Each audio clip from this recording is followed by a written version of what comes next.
Hi guys, hope you're doing well. I'm just off to the local woods where I'm going to harvest myself some poplar and birch timber to make myself a traditional Sami style kuksa. On my way there I came across this fungi. For those of you who don't know, it's called cauliflower fungi, and this one's quite young. As you can see, it's soft to touch. Apparently it is edible. This doesn't look that appetizing, and what I would do before ever trying any fungi and utilizing it as a resource for food, I would do some research and check out the toxicity and whether this has been used before by other people and how they cooked it. So stay with us guys as I take you through the different stages of making a traditional Sami kuksa.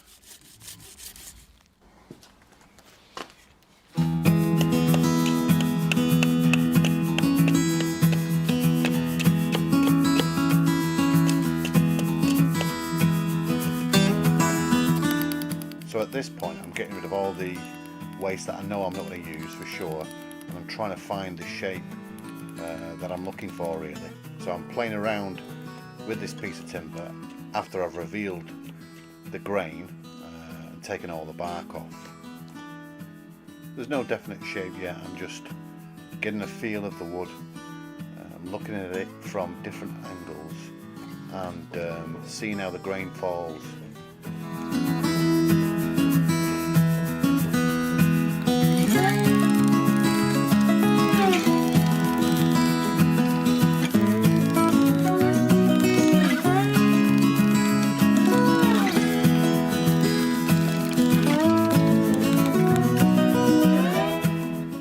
Good idea to get some stencil, some sort of idea of proportion as far as size is concerned. I used a cup that the kids bought me for a stencil, and it gives me a rough idea of the circumference and also the depth that I want.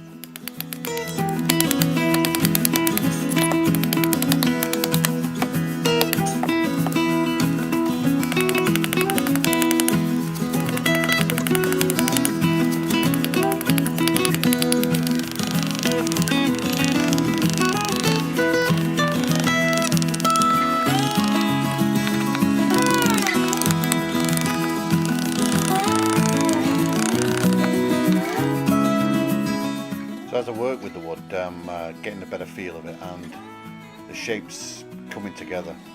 So what I'm doing here now is I'm just marking it out, because if I use my silky saw I can cut down the workload as far as the axe is concerned. The silky saw will go through this no problem, not a problem at all, and you can just take your time as you do it. I've found a slight hairline fault in the wood, so as you can see here I'm just tapping the wood with the axe at the top and just hoping the wood doesn't split totally, just working with that fault.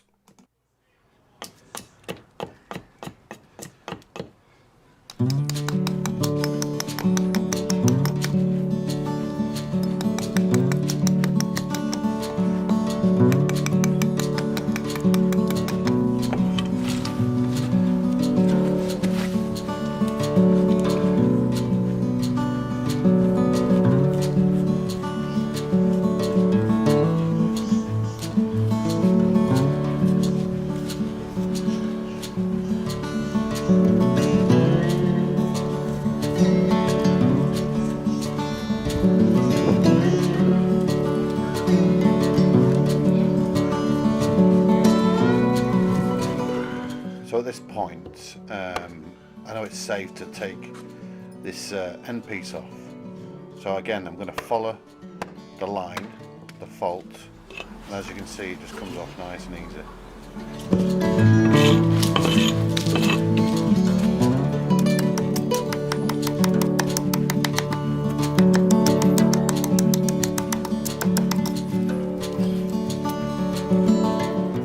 Now, if you ever feel like making anything like a kuksa or anything like that, don't be intimidated by it.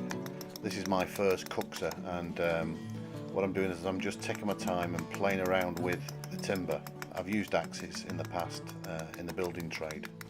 You can always use a glove to protect the non-working hand in a sense, and just take your time. I'm obviously, this is speeded up and I'm filming, so I'm rushing a little bit, but I'm finally getting there. I'm getting a shape together, so I'm starting to feel a little bit more confident about the cookser.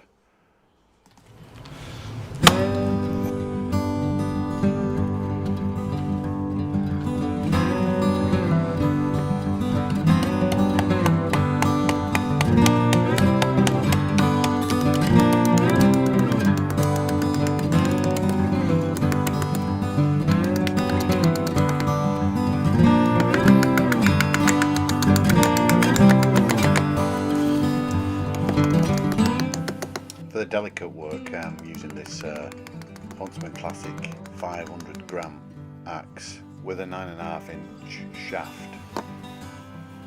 The larger axe looks like the Huntsman axe. Pulterforce also make an axe with a 17.5 inch shaft. It's still quite heavy for this type of work, but it's slightly smaller than the Huntsman.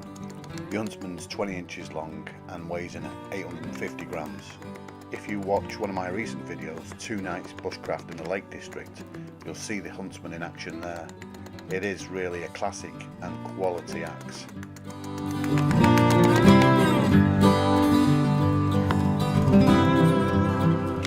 So besides using the Mora Classic, I'm also using 2 Mora double-edged hook carving tools. So both of these can be used for spoons or bowls. This one has less of a cutting angle and it's the Mora 163S. The other is the 162S.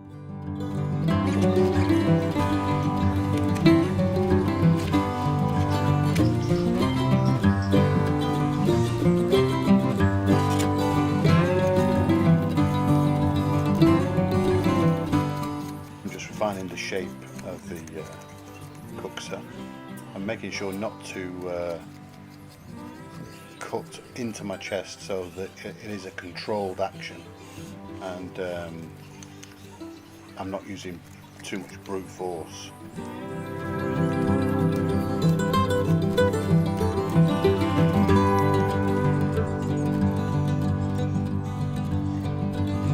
Not there. Right pain.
See, that's pretty deep.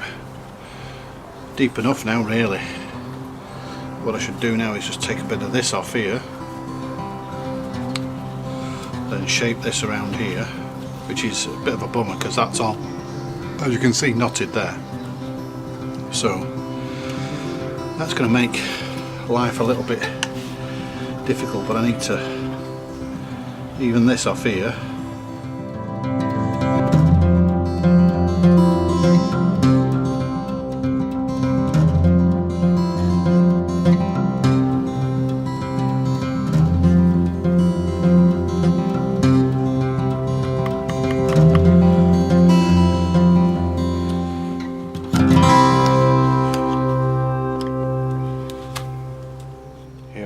Chest lever cut or the scissor cut.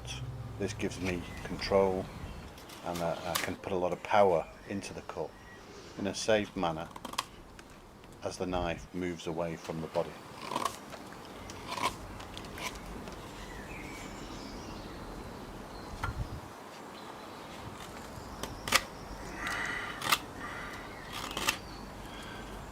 So now I'll just make a few refinements just on the base here, just so it can be seated right, and then with the Mora knife I can scrape any lumps and bumps around the walls of the inside of the cookser, smooth them out. I want it to sit right and I want it to feel comfortable in the hand.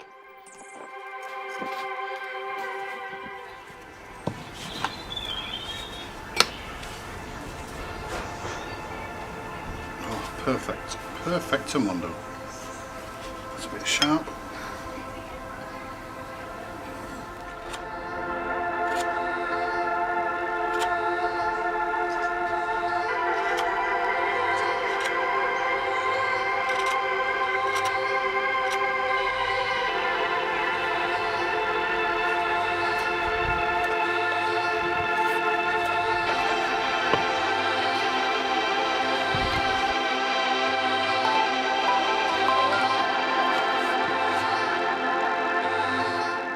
For my first cookser, I'm quite happy with that. What I'll do now is, before I smooth it all off and refine it, I'll leave it for a couple of weeks for the moisture to draw out of the wood, and then I'll boil it for a bit, then let it dry out, and then do all the refinery. But I've got the basic shape. I'm well happy with that, and I hope you guys are happy as well, and you found this video useful. Like I say, it's my first attempt at a cookser, and guys, give it a go. You never know until you try. That's all I can say. So drop us a line in the comment box if you've got any questions or any comments. Click on the links below, and if you've not subscribed, consider subscribing. You'll really help me out if you share the video, and obviously subscribe and like and all them good things. And until next time, you take care, and I'll see you in the next hook fin.